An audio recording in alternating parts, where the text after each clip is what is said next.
Hello everyone. As we have discussed in our previous lecture, that PV is equal to nRT and PV is equal to nKVT. These are the two equations representing the ideal gas equation. This first one was the ideal gas equation work done in terms of number of moles and temperature and gas constant. It's the same ideal equation and same work done in terms of number of molecules, Boltzmann's constant and temperature T. आज के lecture में हम जो हमारा learning objective रहेगा वो ये है कि हम वर्क डन डिराइव करेंगे आइडियल गैस इक्वेशंस का फॉर डिफरेंट प्रोसेसेस, क्योंकि हमारे पास यहाँ पे तीन वेरिएबल्स है, एक P है, V है और T है। जब हम आइडियल गैस इक्वेशन के लिए वर्क डन डिराइव करेंगे तो हमें out of these three variables एक को कांस्टेंट रखना ही पड़ता है।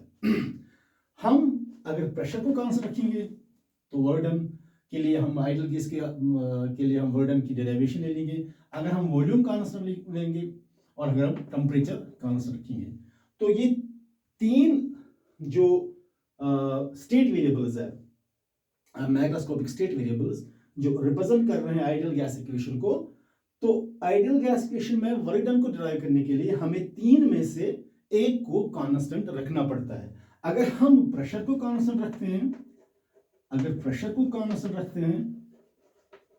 तो प्रोसेस बनती है आइसोबारिक। आइसो मीन्स सेम, बारिक मीन्स प्रेशर सेम है। अगर हम सेकंड में वॉल्यूम कांस्टेंट रखते हैं, से suppose if you keep volume constant, तो प्रोसेस को हम आइसोकोरिक बोलते हैं। और सिमिलरली अगर हम टेम्परेचर को कांस्टेंट रखते हैं तो प्रोसेस को हम आइसोथर्मल बोलते हैं। हमारे पास आइडियल गैस इक्वेशन के वर्क डन को डिराइव करने के लिए तीन प्रोसेस हमारे पास है। एक है आइसोबारिक, आइसोकोरिक और आइसोथर्मल। आज का जो मेन टॉपिक रहेगा वो हम आइसोथर्मल पे डिस्कस करेंगे और हम पीवी के कर्व, जिसको हम इंडिकेटर डायग्राम भी कहते हैं, उसके ग्राफ को भी प्लॉट करने वाले हैं। तो चलिए हम अब डिस्कस करते हैं आइडियल गैस इक्वेशन। तो आइडियल गैस इक्वेशन में हम पहले वर्क डन को डिराइव करेंगे। The work for the ideal gas burden by the ideal gas for isothermal process। जो आज का टॉपिक रहेगा वो रहेगा आइसोथर्मल प्रोसेस। आइसोथर्मल प्रोसेस में हम work done by the ideal gas derive करने वाले हैं। सो ये इक्वेशन हमें इस्तेमाल करनी है for isothermal process. Isothermal process में हमारे पास दो टाइप्स रहते हैं। एक रहता है आइसोथर्मल कंप्रेशन और दूसरा रहता है आइसोथर्मल एक्सपेंशन।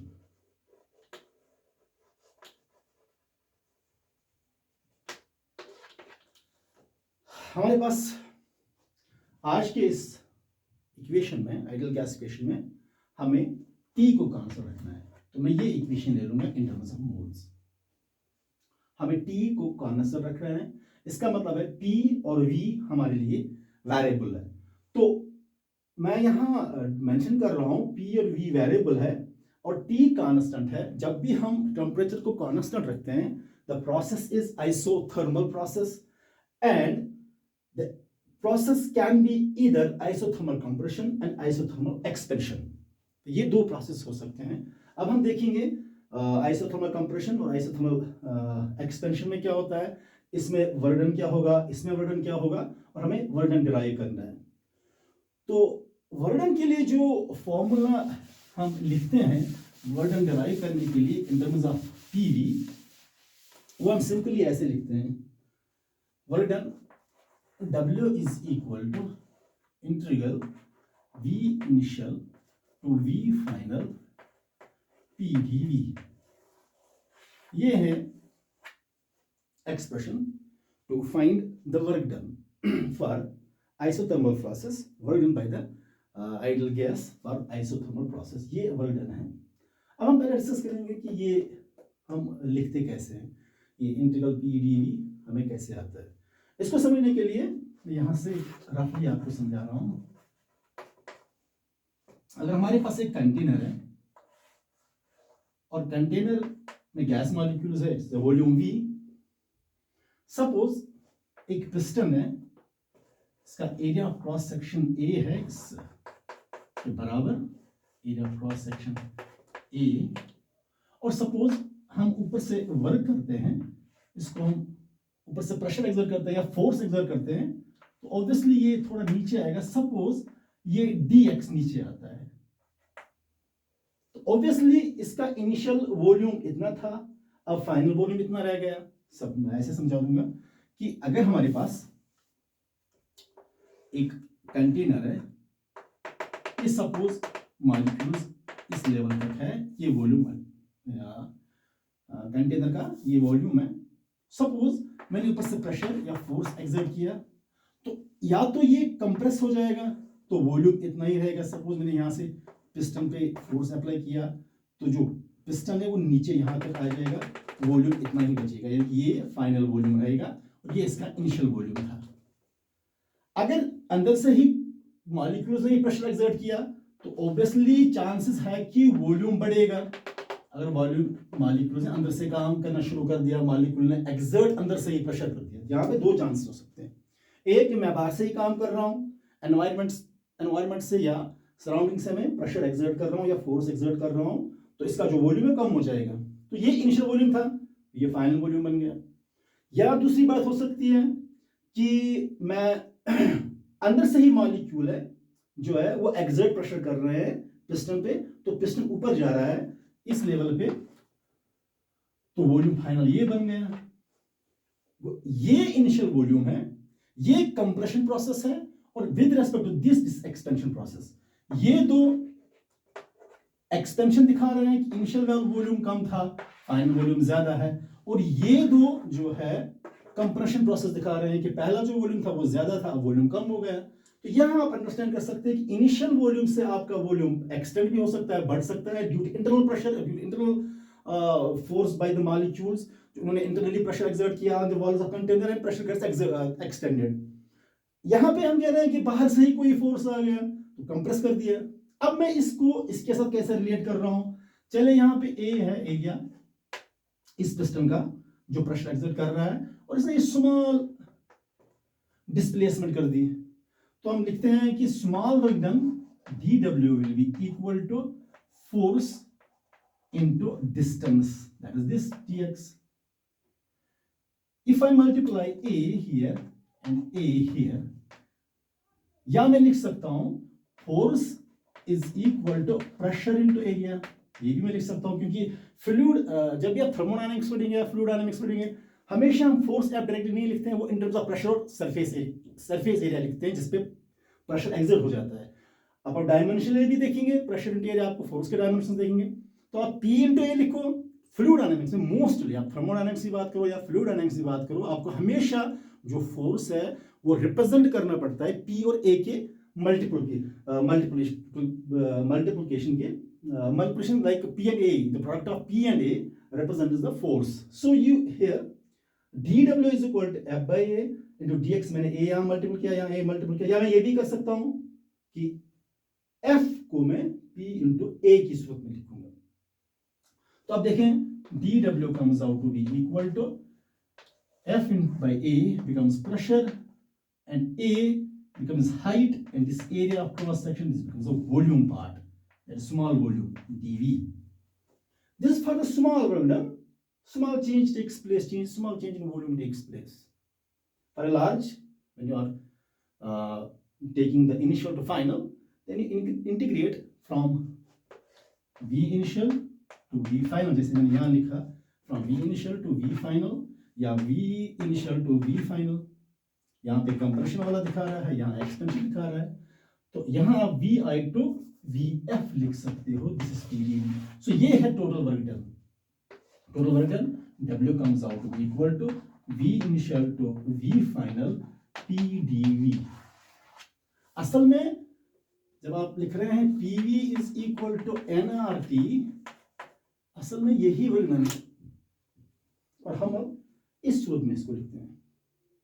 सो यहां से ये हम अंडरस्टैंड कर सकते हैं कि जब भी आपको आइडियल गैस इक्वेशन में कोई भी प्रोसेस फॉलो करनी होगी, आइसोबारिक, आइसोकोरिक, आइसोथर्मल या उनकी एडियाबेटिक, तो आप वर्डन ऐसे लिखते हो, लेकिन ये असल में यहाँ से आप कैलकुलेट कर सकते हैं। कभी हमें दिमाग में डेवलप हो जाता है ये इक्वेशन कहाँ से आ गई, तो ये यहाँ से क्रिएट कर सकते हैं by taking the values in the container, changing the volume from V1 to V2, converting F into PA, this the product of dx A becomes the volume, d small change in volume, then for the total change you take from V initial to V final।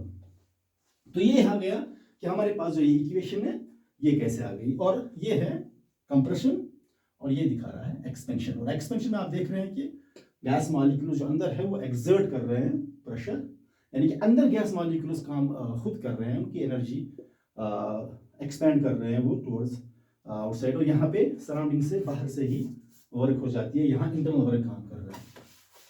अब हम धीरे धीरे इसको देखेंगे कि equation के बाद isothermal equation को हम जब सॉल्व करते हैं। तो यहाँ मैं एक बात बोलूँगा कि हमारा जब हम आइसोथर्मल की बात करते हैं तो T इज कांस्टेंट।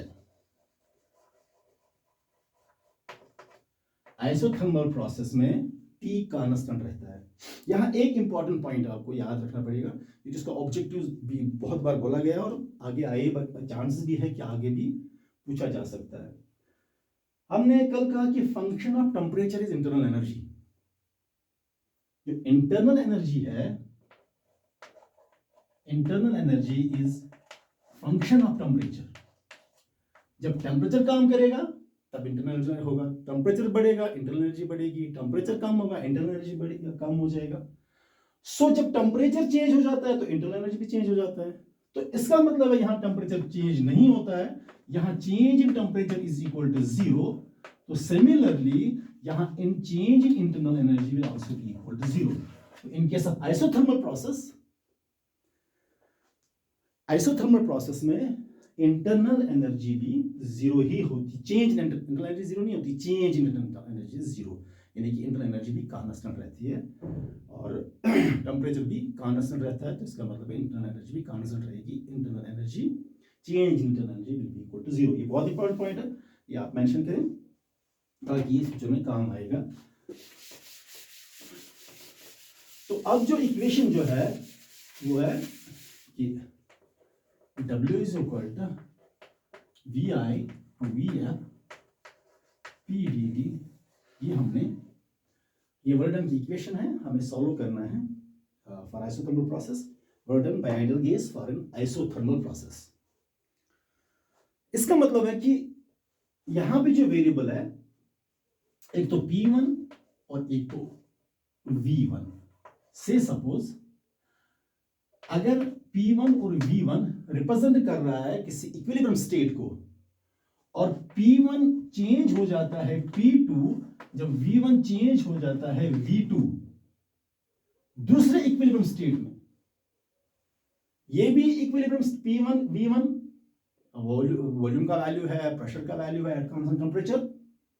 तो अगर ये एक इक्विलिब्रियम स्टेट डिफाइन करता है और तो P1 P2 की तरफ चेंज हो जाता है और V1 V2 बन जाता है, तो इसका मतलब है ये दूसरा इक्विलिब्रियम स्टेट दिखा रहा है जहां सिर्फ इंटरनल स्टेट वेरिएबल चेंज हो गए, P1 बढ़ गया V1 कम हो गया, V1 बढ़ गया P2 कम हो गया, यानी कि ये चेंज हुआ तो ऑब्वियसली इसमें भी चेंज आ जाएगी।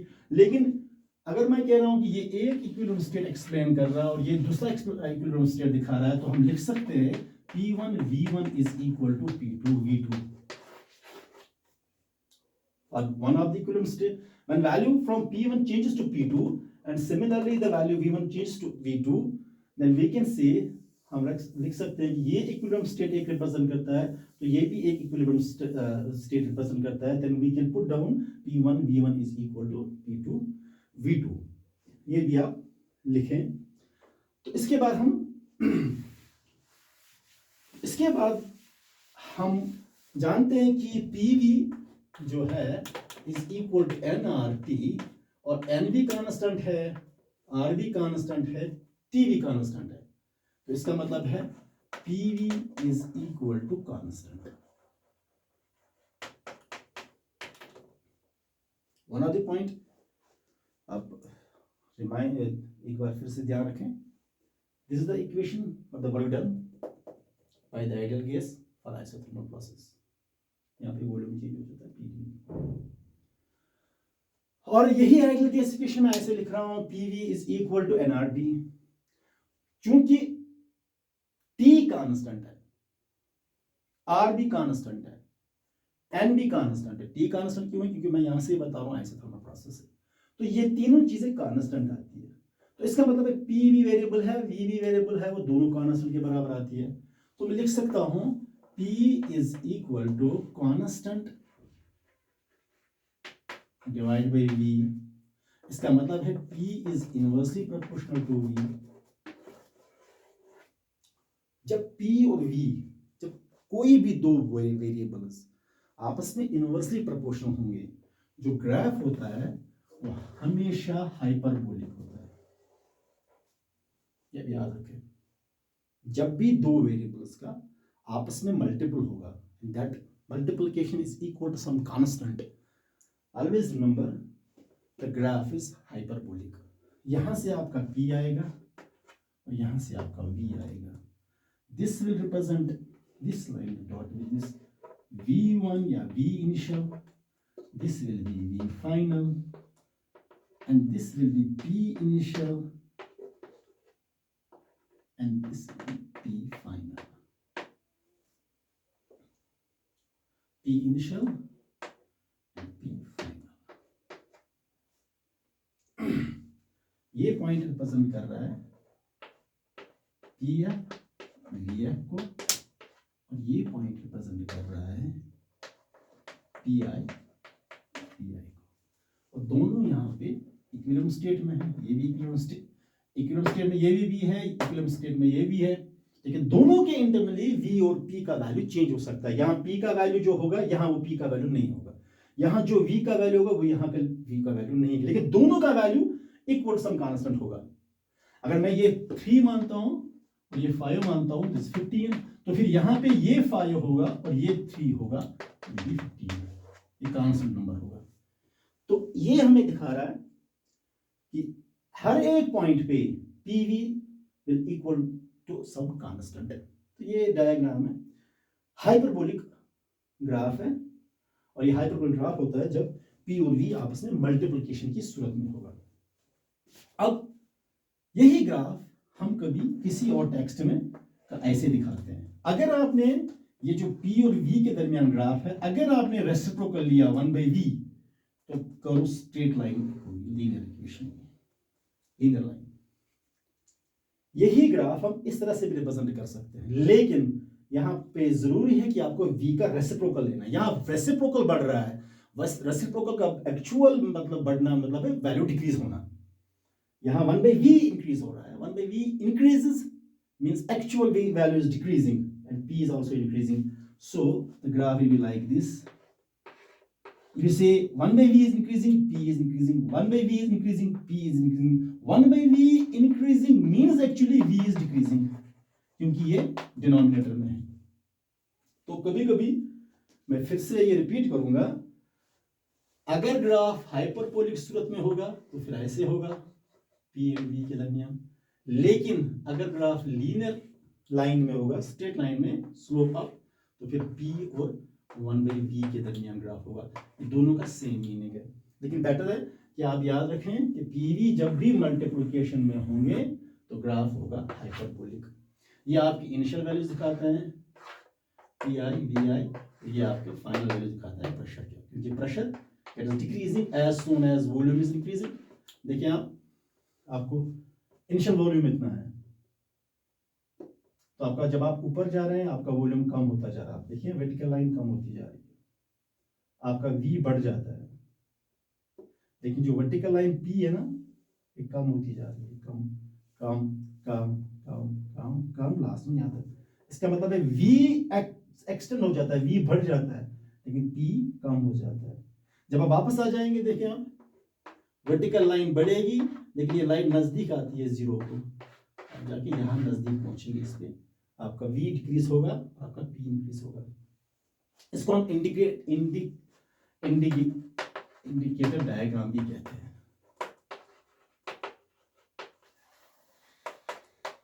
और आइसोथर्म भी कहते हैं। Isotherm means graph between pressure and volume keeping temperature constant. आपको कल आता है कि isotherm is a graphical representation of curve between P and V keeping the temperature constant, and this PV curve is also known as indicator diagram, and sometimes it's also called as isotherm. अब मैंने जो अभी discuss किया कि PV diagram कैसे हो सकती है, कंप्रेशन के लिए अलग तरीका है, एरो अलग दिखाएगा डायरेक्शन, और एक्सपेंशन के लिए एरो अलग होगा। सपोज ये आपका एक this is V initial and this is V final, तो ये है यहाँ पे P initial,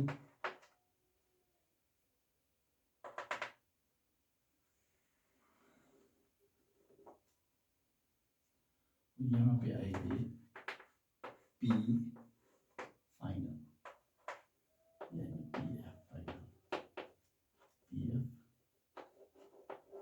VF या PI VI। इसका मतलब आप यहाँ की तरफ जा रहे हैं, एरो ऐसे है। तो अगर आपका यहाँ पे 1 यूनिट, ये 2 यूनिट है, 3 यूनिट है, 4 यूनिट है, 5 यूनिट है, इसका मतलब आप 2 यूनिट से 5 यूनिट चले गए, तो इसका मतलब वॉल्यूम इंक्रीज हो रहा है, तो एक्सपेंशन है, प्रोसेस एक्सपेंशन, आइसोथर्मल एक्सपेंशन है, keeping T constant. Process is isothermal expansion आपका है वैसे, क्योंकि यहाँ वॉल्यूम V इनिशियल से V फाइनल इंक्रीज हो रहा है, इसका यूनिट चेंज हो रहा है ना, एनहांस हो रहा है, वॉल्यूम एनहांस हो रहा है, इसका मतलब एक्सपेंशन हो रहा है। इसका मतलब अगर आप ऐसे देखोगे, मॉलिक्यूल्स अंदर से ही फोर्स एक्सर्ट कर रहे हैं, अंदर से ही वर्क कर रहे हैं, तो work is done by the molecules, और वो वॉल्यूम को इंक्रीज कर रहे हैं। अगर आप यही ग्राफ आपका ऐसे होगा,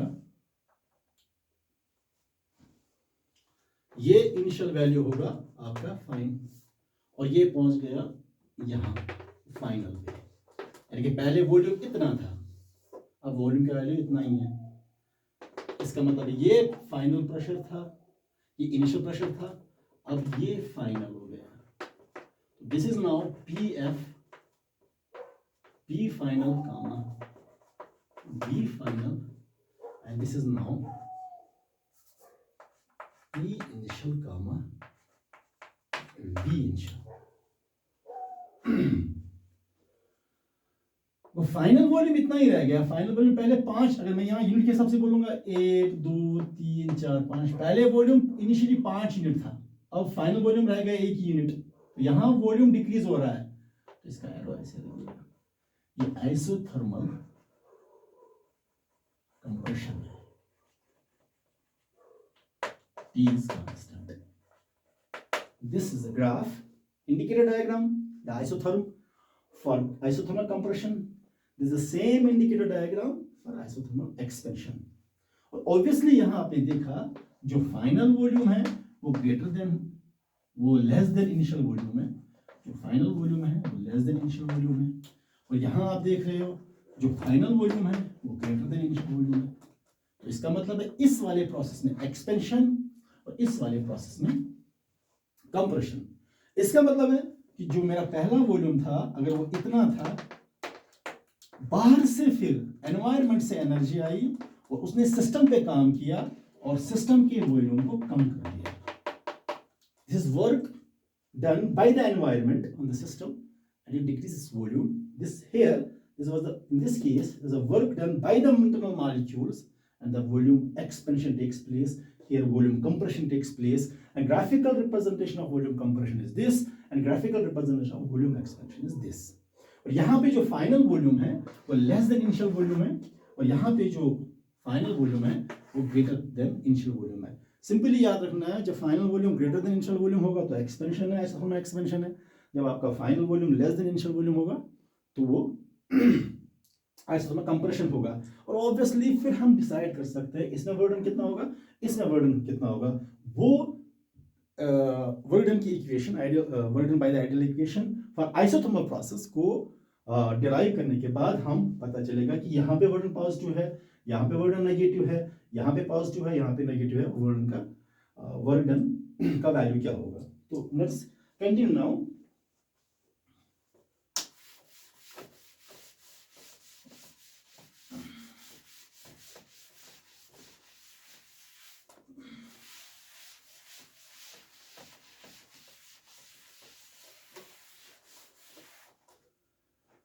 Since I write W is equal to V initial to V final P dV, अब इसको ड्राइव करेंगे, बहुत आसान है। We take PV is equal to nRT, यहाँ पे हम P का वैल्यू निकालेंगे, P is equal to nRT divide by V। ये खास ख्याल रखें कि यहाँ ये तीनों वेरिएबल ऊपर कांस्टेंट है, और हम इस P को, हम इसको फर्स्ट लिखेंगे, इसको सेकंड लिखेंगे, substituting second in first, substituting second in first, हम लिख सकते हैं W is equal to V initial to V final, P के बदले क्या लिखेंगे nRT divided by V into dV equal to n constant बाहर आ जाएगा, R कांस्टेंट बाहर आ जाएगा, T कांस्टेंट बाहर आ जाएगा, यहाँ इंटीग्रेशन रहेगी VI टू VF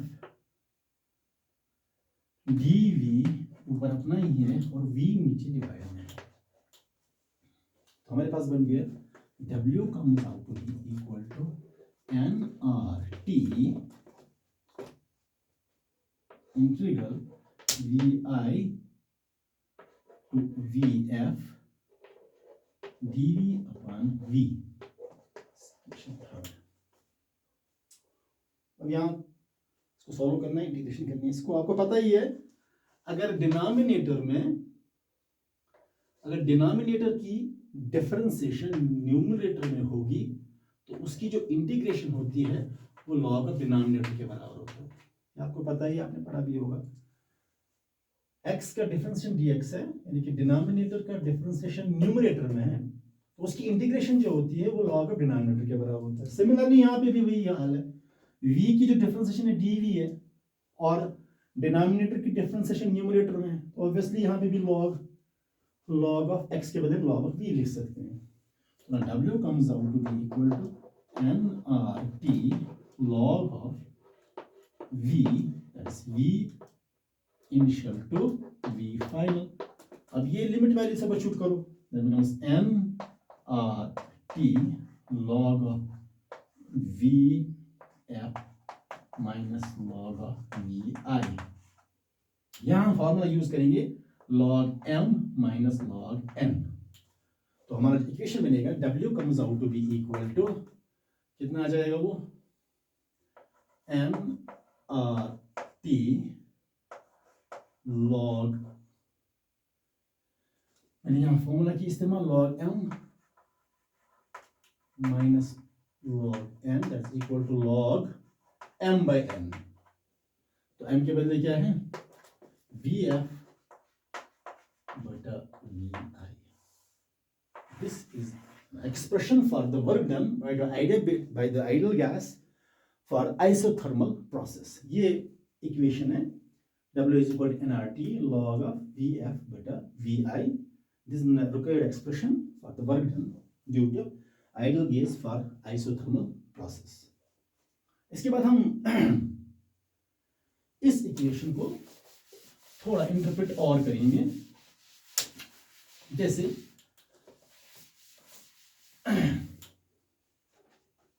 हमारा जो रिजल्ट आ गया वो W is equal to nRT log of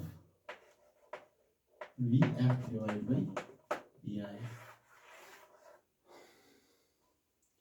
और हमने देखा कि एक्सपेंशन और कंप्रेशन के मामले में जब एक्सपेंशन था तब Vf ग्रेटर था Vi के, और जब कंप्रेशन था तब Vf लेस देन थे Vi के।